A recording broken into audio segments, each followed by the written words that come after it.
As Thelma said at the beginning of the service, Lent is a time of repentance and reflection. It is a time when we look at the path that we are walking on and begin to ask the question, are we walking on the right path? Or if we are on the right path, are we walking it faithfully? We are living in a time of great upheaval for what it is to be church. And we're going to, after we have already called our new associate pastor down the road, begin a process of strategic planning to figure out where we want to go as church. But before we do that, we need to come to terms with where we are in our culture and in our society at large. And I know I've talked about this before, but I'd like to say it again, at least about my experience when I started my doctoral program in Geneva, how disoriented I was when I arrived in the city. I mean, I had done everything I possibly could think of to get myself ready for living in a foreign culture, speaking a foreign language, surrounded by things that were unfamiliar to me.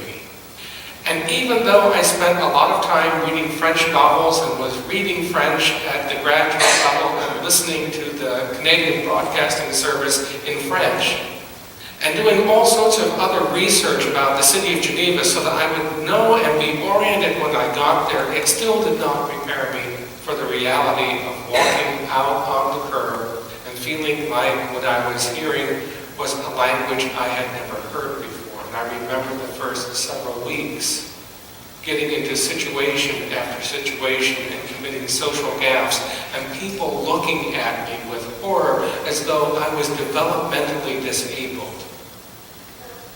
It was frightening, seeming like a child in that context.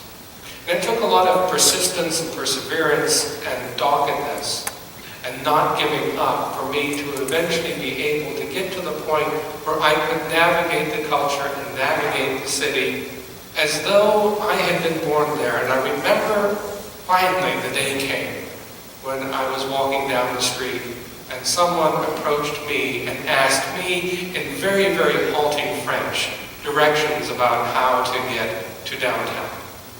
I had blended in so well. And I think that as a church, we are experiencing much the same kind of disorientation. We have developed a church culture.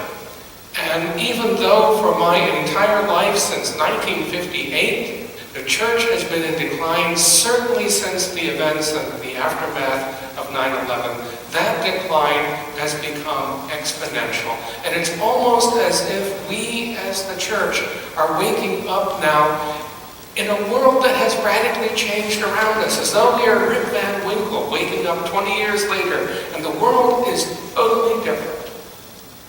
I think we can all agree that we want a robust future for St. Paul. I think we all acknowledge that that future is going to have to involve bringing in people who do not now presently go to church, because quite frankly, our birth rate, the mathematics of our birth rate, won't cut it, even just to maintain our current membership. Yet I think we all acknowledge that we are going to have to learn to speak to our wider culture in meaningful ways in order to be able to extend that invitation. And so what are the ways that our culture has changed around us? I think one that is very obvious and that everyone could acknowledge and affirm is that the world has gone digital. And we all know that it is far more important these days to have a good, comprehensive, readable, navigable web presence than it is to have a good ad in the yellow pages. We know that. But I don't think we've thought further than that. I don't think we've thought about how really the digital age has changed our sense of community. It is now possible for us to reach out almost instantly and very cheaply to people around the world. It used to be that community was defined by a geography and by the ability to move easily within that geographic space. Our churches are defined that way by physical geography. And I remember when I got out of seminary 30 years ago, one of the most important things that was drilled into us was that we needed to be members of a clergy cluster, which was a community of support and information and insight and wisdom that we could use to leverage our growth as professional clergy. And those meetings happened in a physical place every couple of weeks. They still do. But here's the situation I find myself in. I actually find my more significant primary community with folks who are in a similar situation to me as a senior pastor, not here locally within Region 2 of Illinois South, but across the web with people who are serving in Los Angeles, and San Francisco, in Seattle, and in Denver, in Chicago, and New York, and Boston, and Atlanta. That's where I'm finding my primary community, and we're not alone. Other people are doing exactly the same thing, finding compelling community across the web. And this is one reason that we are seeing church attendance decline, because people are finding meaningful community elsewhere. Another thing that is happening because of the digital sort of sense of community is that communities are becoming increasingly diverse. Name any passion that any one of you have that is unique to you, apart from anyone else in this room, and I bet you can find a community that is around that passion on the web pretty darn quick. The number of things and the activities that are available to us are legion now. We have incredible choices at our fingertips. And because fewer and fewer people are going to church, Sunday morning is becoming a time when these alternative communities can gather. And I guarantee you, you hang around church staff for very long, and you will learn the name of the biggest demon in the pantheon against church growth, and that is select sports. Listen to the people in our children's and youth ministries complaining about how select sports have stolen our children.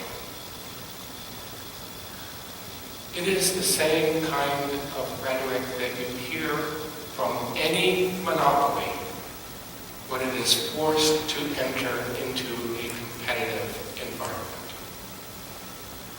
We have a sense of entitlement and are outraged that something more compelling is being offered. And what is that thing? What is it that select sports offers that we do not? And it's very simple. The thrill of victory.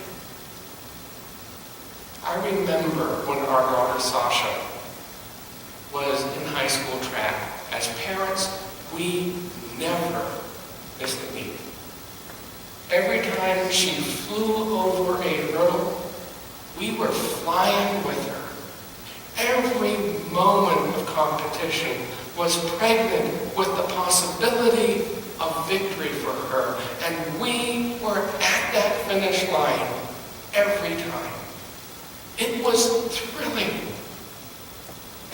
When was the last time we were thrilled in church? It's boring. How could we possibly compete with that? And so what we're really up against is not some sort of infernal demon of activity, but what I tripped across when I got deeply involved in fly fishing, what I call a spirituality of immersion. An activity that garners together all the senses that we have as physical beings, that sets a challenge before us that is physically challenging, intellectually challenging, emotionally challenging. And when success is achieved, whether that's hooking a fish on a fly or getting a golf ball across a landscape into an impossibly small hole, or a soccer ball through an entire defensive side, that success gives a sense of accomplishment and self-worth. That feeling of, everything is right with the world. Again, when was the last time we felt that in church? We say we are a spiritual community and we speak to the Spirit, and we can do that for 45 minutes to an hour, and you sit there in those uncomfortable pews and we forget that your spirit is tethered to a body and you are itching to move, and we make you sit. No wonder those other things on Sunday mornings compete so vibrantly with us.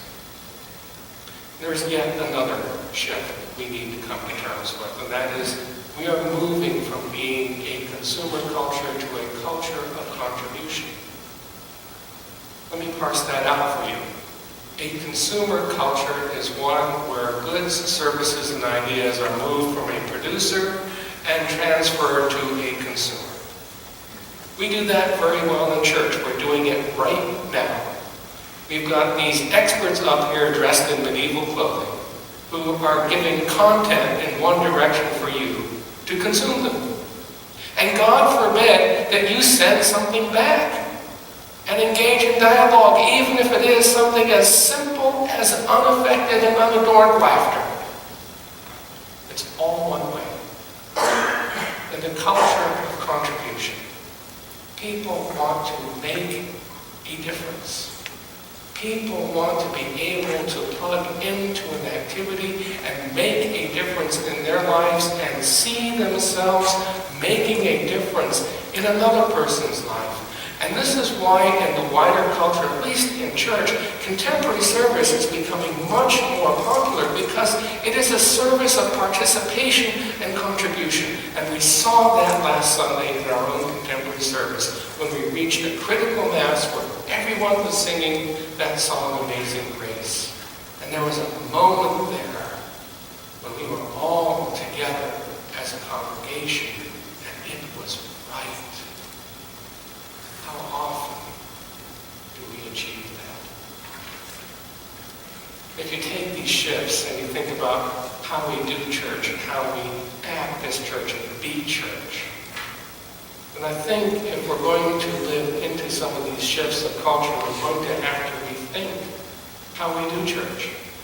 I remember 30 years ago in seminary how they were teaching us about what a successful staff person and what a successful program in church was all about. And it involved getting a staff person who was driving a program, and success was measured by numbers. The number of people who came to sort of participate in that program. And the more people you got, the more successful it was. But it was always on the consumer model. The staff member being the driver, the engine of the program, and everybody coming to consume it. In this increasingly diverse culture of diverse community, in this culture that is more participatory, no wonder our church attendance and our church program is falling apart, and the only thing that is rising is frustration. We need to rethink how we do church. And maybe staff people aren't the ones who are driving the program and driving the engine anymore, as much as being catalysts and resources for things to happen. And allowing you folks to participate more, to become leaders, to buy in, to contribute in very real ways and make a difference. And this is the model we have chosen to follow in putting together Splash. Talk to the adults who staff it. Talk to the kids who come to it. They don't want it to end at the end of the day because it is so fulfilling for those who lead it, because they are invested in it, and it is so fulfilling for the kids because they catch that enthusiasm. That is the future of the church. Organizing things that way. I think if we take these lessons to heart, and then take into account what the data is saying about people who do not go to church, what they would be willing to be involved in if they came to church. And those are two things. Programs for children and youth that are meaningful and transformative, and programs for the poor and disadvantaged to make a difference in their lives. Think about that. That's the core of who we are. Those are two of our four core values, two of our four core identity pieces as a congregation here at St. Paul. Children and youth and mission. If we can only figure out a way to begin to communicate better with the community around us on their level and open up to them the possibility that here they can engage in those transformative activities for children, youth, and the poor and the disadvantaged, then I think we will see days of thriving here at St. Paul that we have not seen in years. If we are able to successfully bridge that connection, to wake up as Rick Van Winkle and not be so surprised at what's going on around us, but to embrace it and to engage it, and put on your seatbelts and strap on your crash helmets, because we're going to need them.